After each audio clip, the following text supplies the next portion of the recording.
আজকে আমি আপনাদের জন্য রান্না করে দেখাবো খাসির মাংসের স্পেশাল কোরমা। খাসির স্পেশাল কোরমা রান্না করতে যা যা লাগবে: খাসির মাংস 1 কেজি, ডিম সেদ্ধ করা 6টি, পেঁয়াজ বাটা 2 টেবিল চামচ, আদা বাটা 1 টেবিল চামচ, রসুন বাটা 1 টেবিল চামচ, পেঁয়াজ কুচি 3 টেবিল চামচ, পোস্তদানা বাটা 2 টেবিল চামচ, বাদাম বাটা 2 টেবিল চামচ, কিশমিশ 3 টেবিল চামচ, আলু বোখারা 3 থেকে 4টি, মরিচের গুঁড়া 1 টেবিল চামচ, হলুদের গুঁড়া 1 চা চামচ, ঘন দুধ 1 কাপ, কেওড়া জল 1 টেবিল চামচ, জর্দার রং 1 চা চামচ, কাঁচামরিচ 5 থেকে 6টি, মিষ্টি দই 3 টেবিল চামচ, বেরেস্তা আধা কাপ, পেস্তা ও কাঠবাদাম কুচি 3 টেবিল চামচ, আস্ত গরম মশলা পরিমাণ মতো, ঘি আধা কাপ, তেল পরিমাণ মতো, লবণ ও চিনি স্বাদ মতো।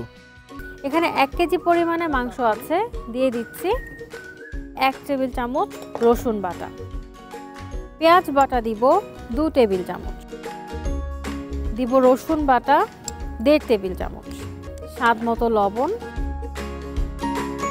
পোস্তদানা বাটা 1 টেবিল চামচ, দিব মিষ্টি দই। যেহেতু স্পেশাল কোরমা আপনারা টক দই দিয়েও করতে পারেন, কিন্তু মিষ্টি দই দিলে এটা খেতে বেশ ভালো লাগবে। ঝালের জন্য দিব একটু মরিচের গুঁড়ো।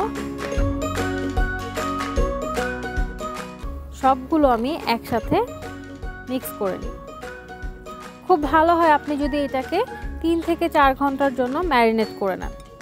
এখানে আমি পেঁয়াজটা বেরেস্তা হবার জন্য কিছুটা পেঁয়াজ ভেজে নিচ্ছি। মাংসের পাশাপাশি আমি এটার মধ্যে ডিম অ্যাড করব এবং ডিমের গায়ে সামান্য একটু চিড়ে নিব, যাতে করে ডিমটা ভাজার সময় ছিটে না আসে। গোল্ডেন ব্রাউন কালারের পেঁয়াজগুলো তেল সহই এই মাটনের মধ্যে ঢেলে দিব। খুব সুন্দর ফ্লেভার আসবে এতে করে। 1 চামচ ঘি দিয়ে দিলাম, তেল দিয়ে দিচ্ছি। আমি এটার মধ্যে দিব সামান্য জাফরানের রং, সামান্য লবণ। আমাদের ডিমগুলো ভাজা হয়ে গিয়েছে। কোরমা রান্না করার জন্য দিয়ে দিব 1 টেবিল চামচ ঘি, 1 টেবিল চামচ সয়াবিন তেল। এখন আমরা যে মাংসটা ম্যারিনেট করে রেখেছিলাম গরম তেল এবং ঘিয়ের মধ্যে ঢেলে দিব। এখন আমি এটার মধ্যে দিয়ে দিব কয়েক টুকরো আলু বোখরা, কাজু বাদাম দিয়ে দিলাম কয়েকটা। এখন একটু লাল সবুজ কাঁচামরিচ দিয়ে দিব। আমরা ঝালের জন্য কিন্তু মরিচের গুঁড়ো দিয়েছিলাম। আমরা এখন খাসির মাংসটাকে 15 মিনিটের জন্য ঢেকে রান্না করব, যাতে করে ভালো মতো মশলাগুলো কষানো হয় মাংসের সাথে। 15 মিনিটের জন্য ঢেকে দিচ্ছি। 15 মিনিট পর ফিরে আসলাম। আমাদের খুব সুন্দর একটা ফ্লেভার বের হচ্ছে। আমরা আলু বোখারাও দিয়েছিলাম, একটু কিশমিশ অ্যাড করব। কোরমা আসলে খেতে স্বাদটা একটু সুইট হয়, কিশমিশ দিয়ে দিলাম। একটু তরল দুধ দিব, ঘন দুধ। আমি এটার মধ্যে সামান্য জাফরানের কালার অ্যাড করব। খুব সুন্দর একটা কালার আসবে এতে করে। এখন আমরা এটার মধ্যে ডিমটা অ্যাড করব। মাংসের পাশাপাশি ডিমটাও দিয়ে দিচ্ছি। এটাকে এখন আমরা আধা ঘন্টার জন্য রান্না করব, যাতে করে মাংসটা ভালো মতো সেদ্ধ হয়ে যায়।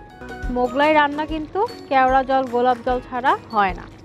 1 টেবিল চামচ কেওড়া জল অ্যাড করলে খুব সুন্দর একটা শাহি ফ্লেভার যুক্ত হয়। সেই সাথে দিয়ে দিব কয়েকটা কাঁচামরিচ, লাল সবুজ কাঁচামরিচ দিয়ে দিচ্ছি, যাতে করে কালারটাও বেশ ভালো আসে এবং কাঁচামরিচের ফ্লেভারটাও থেকে যায়। এবং চুলোটা বন্ধ করে আমরা দিয়ে দিব 1 চামচ ঘি।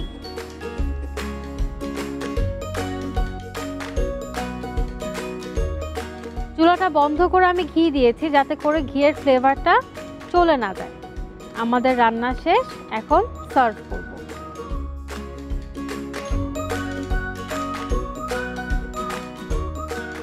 গরম গরম এম্পায়ার বাসমতি রাইসের সাথে কিন্তু এই কোরমাটা খেতে বেশ ভালো লাগবে।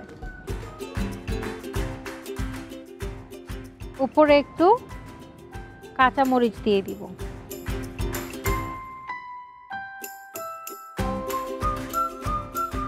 আর দিব একটু কাজু বাদাম।